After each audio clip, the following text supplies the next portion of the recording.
Nakakagulat ang pangyayaring trade na naganap ngayon sa NBA kung saan hindi nga ito ang inasahan na mangyari. Dahil na-trade na nga ng Los Angeles Lakers ang kanilang big man na si Anthony Davis papuntang Dallas Mavericks kapalit si Luka Doncic. Ito na siguro ang pinaka-craziest trade na nangyari sa NBA history at lahat nga ng mga NBA player ay nagulat sa trade na ito. Dahil ang hiling lang naman kasi ni Anthony Davis kumuha ang Lakers ng isang legit na center upang siya ay makakabalik sa number 4 position. At ang rumors nga sa Lakers noong mga nakaraang araw ay gusto ng Lakers makuha ang tulad ni Walker Kessler, Miles Turner at Jonas Valanciunas. At wala rin namang rumors na humingi ng trade si Luka sa management ng Dallas Mavericks. Subalit tinanggap nga ng Dallas Mavericks ang offer ng Lakers na makuha si Luka kapalit ni AD. Ayon kasi kay Shams Charania ng ESPN ay pumayag ang Dallas sa 3-team trade, kung saan mapupunta sa Lakers si Luka at Maxi Kleber at Markieff Morris.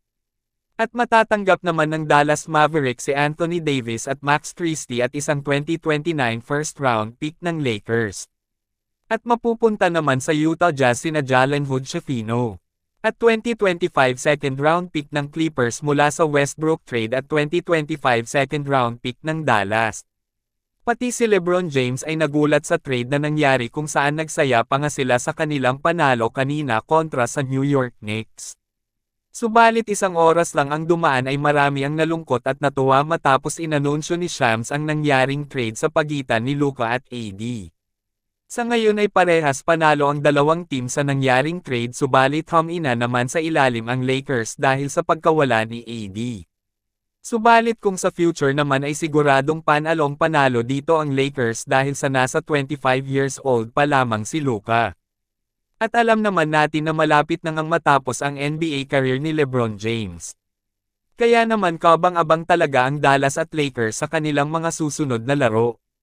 Dahil matutuklasan na natin ang bagong duo sa NBA sa pagitan ni LeBron at Luka sa Lakers at sa pagitan naman ni Kyrie at AD sa Dallas Mavericks.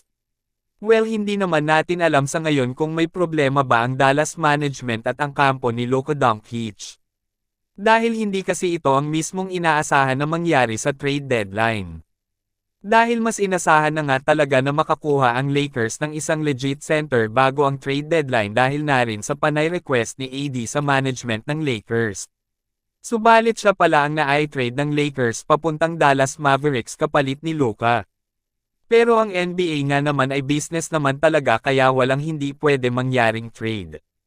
Subalit nakakagulat nga lang talaga ang ganitong biglaang trade lalo na sa player na tulad nina Luka at AD. Well, para sa inyo sino ba ang panalo sa nangyaring trade at sino ba ang talo sa trade na ito?